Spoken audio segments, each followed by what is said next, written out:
This chocolate chip cookie recipe is my go-to, and I have this like standard base recipe that I usually make tweaks. I think it's important to always have like a go-to base chocolate chip cookie recipe. Hey everyone, I'm Nea. Welcome back to another episode of Recipe Drop, and today we're actually making some s'mores stuffed chocolate chip cookies. It's going to be a layer of graham cracker, a layer of chocolate chips, then a marshmallow, all encased in chocolate chip cookie dough. I really like this recipe because it brings me back to like camping and sitting around a fire roasting marshmallows, and maybe if you were on TikTok last summer, you saw this recipe then. Let's get started with making the cookie dough. So first I'm going to cream together 2 sticks of unsalted butter. It's important that the butter is at room temperature. This is actually very softened. Then I'm gonna add 2/3 of a cup dark brown sugar. I like to use dark brown sugar in chocolate chip cookies over light brown sugar. You can really use either. It's gonna be really good either way. But the dark brown sugar is just gonna be a little bit more molassesy, and the chocolate chip cookie is gonna taste a little bit more caramelly, and it's also gonna be darker in color. 2/3 of white sugar as well. A 1-to-1 ratio in a chocolate chip cookie is, with the sugars, I feel like is always the best ratio. The brown sugar helps to make the cookie spread a little and also makes it really chewy, and the white sugar helps to make the edges really nice and crispy. I'm adding about a teaspoon of vanilla, and fat helps to kind of enhance flavor, so anytime you bake with vanilla, it's nice to add that kind of in as soon as possible with whatever fat that you're using. So now I'm just gonna mix this until everything is combined. And the other reason why it's important to use softened butter over cold butter is it helps to make the batter into a more even mixture. It might be tempting to beat this on high and make it really light and fluffy, but don't do that because it's gonna make the cookies a little bit more fluffy and also a little bit more cakey. Honestly, in general, any chocolate chip cookie recipe, I like my cookies very like chewy and like dense. I'm also just mixing to make sure that all the brown sugar clumps are mixed in. I'm gonna crack in 2 large room temperature eggs. A lot of the times in recipes, it will say to mix in an egg 1 at a time, and this is to just help make sure that it gets evenly mixed in, but I don't know, I think it's the same if you add them all at once. Like, I don't really think it matters that much, especially if you're just making a cookie dough like this. So I'm gonna mix until just combined and stop before it gets light and fluffy, as I did before. So before I go any further, these are actually the cane mixing bowls from Cash Mason. And these are really great because not only are they beautiful, but they're actually microwave and dishwasher safe, and also chip resistant. And they also come in a few different colors and a few different sizes. They also have one with a little handle and a spout, which I really like, especially for whipping cream. And because they're so nice, I would even have this on the counter in my kitchen or like on a shelf or something, or use them as a fruit bowl. So I didn't measure out the flour before, but I'm gonna just add it right into this. So I'm gonna measure out 360 grams all-purpose flour, which is also about 3 cups. You've never tried a s'more? That's crazy. Eugene, our videographer, just said he's never had a s'more before. That's crazy. Well, I guess you'll kind of taste one today. So now I'm gonna also add in 3/4 of a teaspoon baking soda and 1/2 teaspoon of baking powder. Not adding that much baking powder because I don't want the cookies to puff up too much, but adding just enough. 1.5 teaspoons of kosher salt. I know it sounds like a lot, but trust me on this.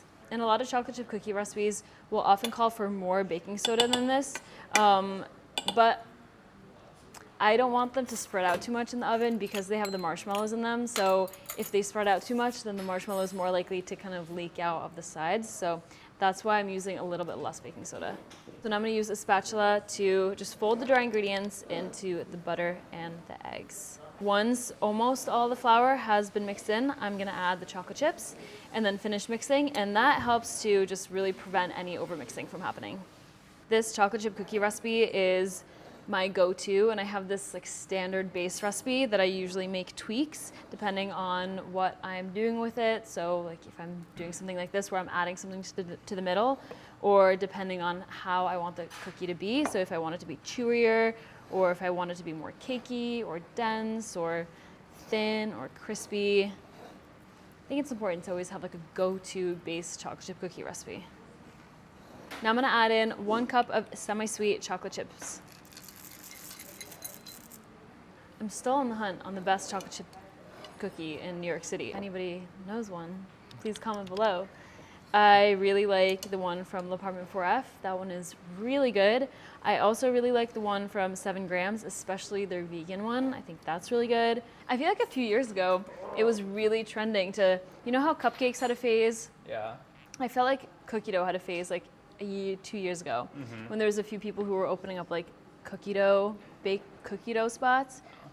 I actually never went though, even though I love it, but cookie dough. I'm sure it's good. I'm sure they're good. No, right? I mean, like, I feel like it was a good trend.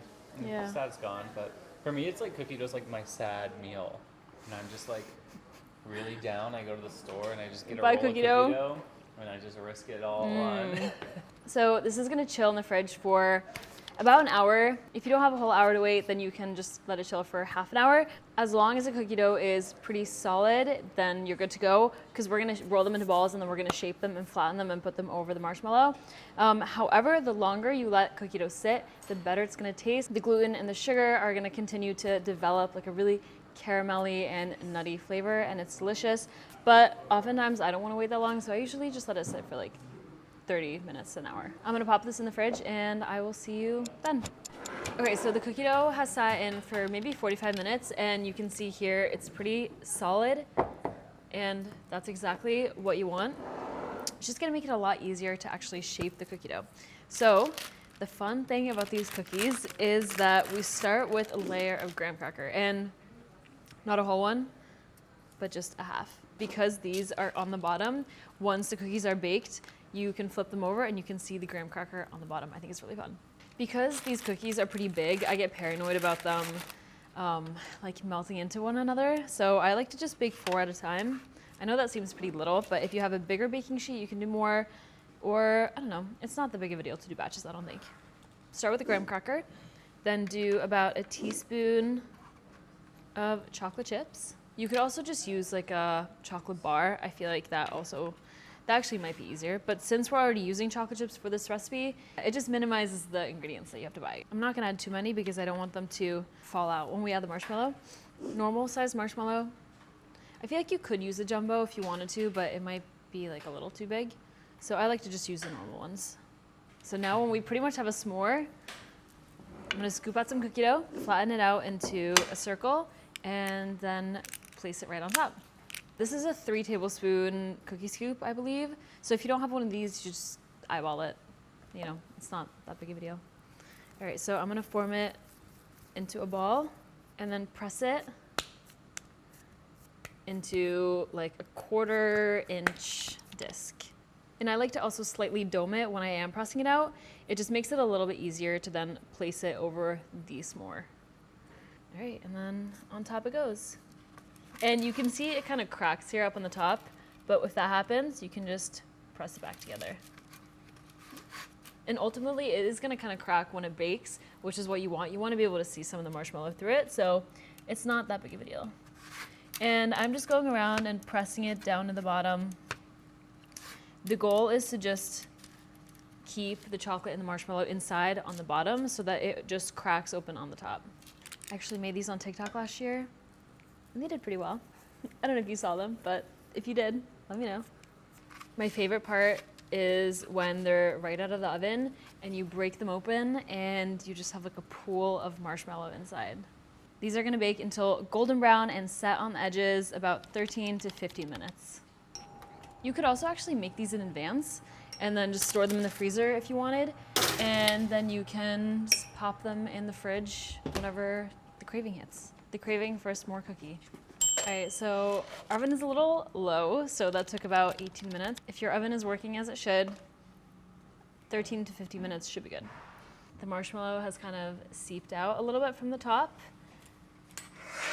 and they're still really warm, but I'll give you a sneak peek. You can see the graham cracker underneath. How fun is that?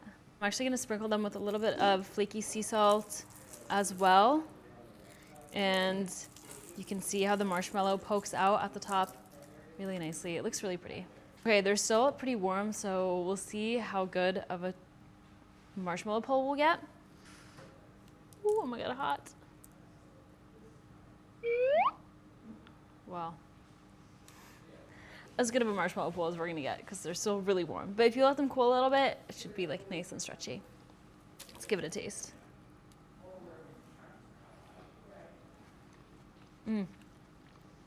So good. I love the kind of like slight crunch of the graham cracker on the bottom too, and the marshmallow and the chocolate. I love how they both pool in the center. They're delicious. Highly recommend. And they really do remind me of like summer roasting s'mores by a campfire. And yeah, if you want to make these, you can find the recipe link below in the description. Like, comment, and subscribe, and I'll see you in the next video. And please let me know if you try them. I would love to hear what you think.